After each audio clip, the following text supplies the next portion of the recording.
to Arsenal when I was too young to speak. You know, so, and apparently my very first game I saw Sir Stanley Matthews play. I have no memory of it, but my dad used to take me at Highbury, which is the demolished former stadium of Arsenal. And in those days, you could go to the gate, and he would say, "Look, he will sit on my knee." And so he wouldn't buy a ticket. You know, I'd sit if there was a spare seat or something. I'd sit there. From when you're a child, football is in your blood in the UK. Many kids are taught about their favourite club by their parents. They learn to play football at school. Their friends love football.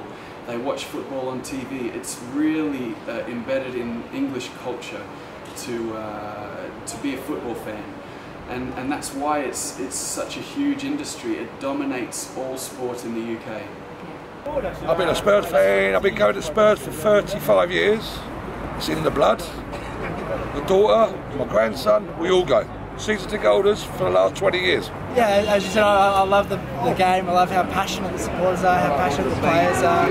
The atmosphere is amazing. The people are amazing. It's good culture, good vibe, good atmosphere. So.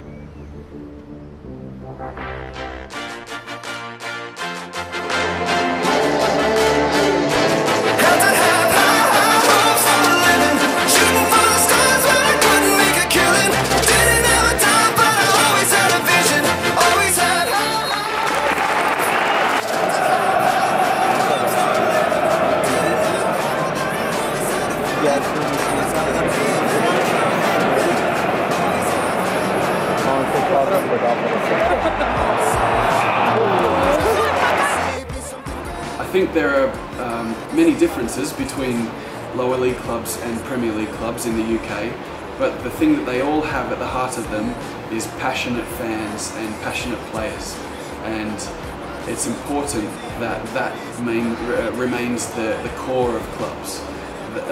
It's beautiful actually to see a non-league football club playing every week. There are a lot of passionate non-league football club fans in the UK, and we don't want to lose that. At the same time, it's wonderful to see the best players in the world playing for a Premier League club. So they have the basics in common. Football. They love football.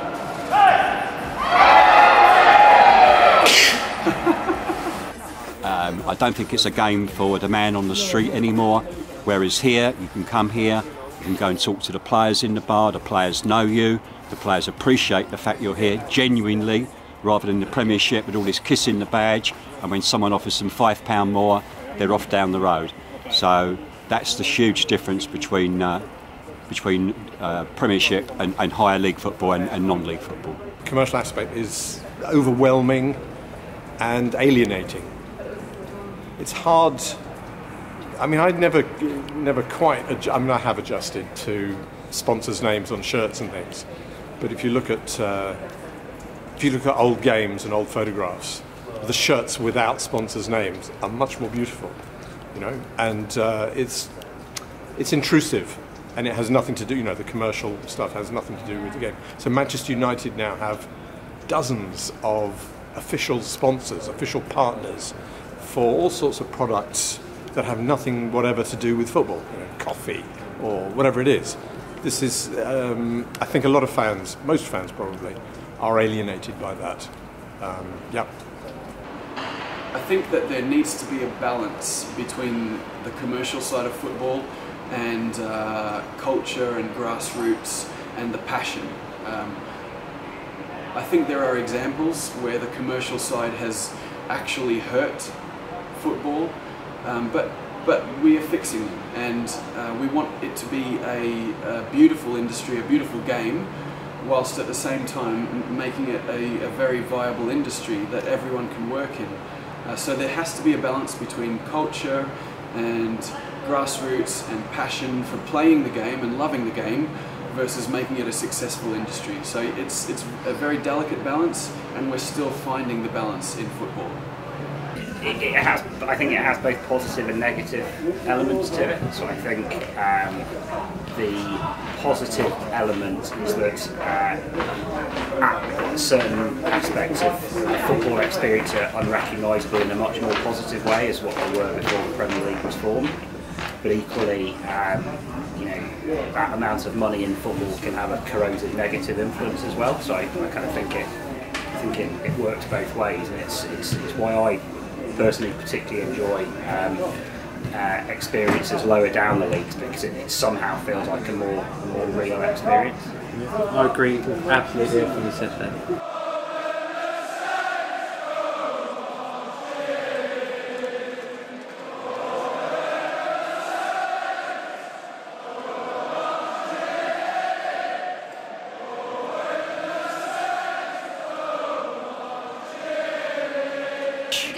We're going to win. Yeah? We're going to win. It's just going to be a straight St Albans win. Thank you very much, ladies and gentlemen.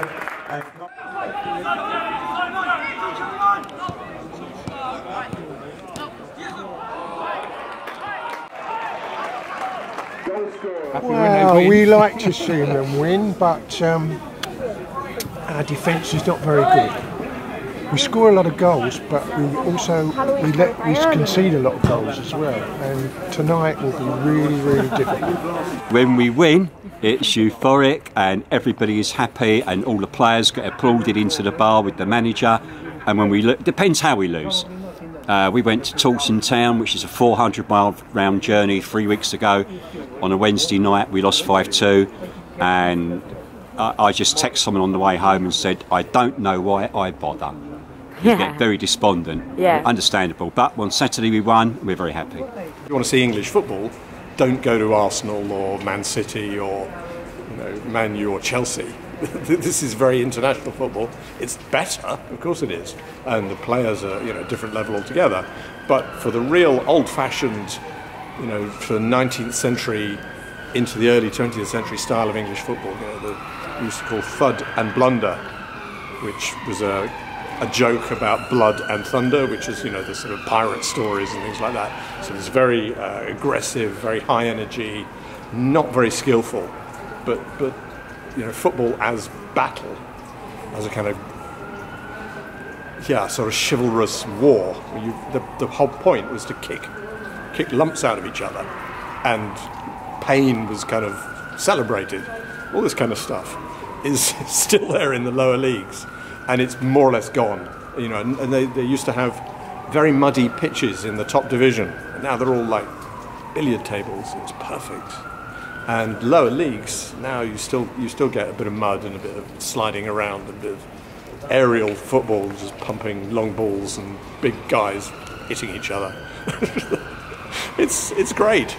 You're right by the football. You're not miles away, or kilometres away from the pitch. And you could go in the bar afterwards. You can talk to the players, the manager. You would never do that at a Premier club, would you? I see the future of professional football as global. The world is getting smaller every year. Communication, technology means that we are now a global industry. English football, for example, the Premier League is broadcast all over the world.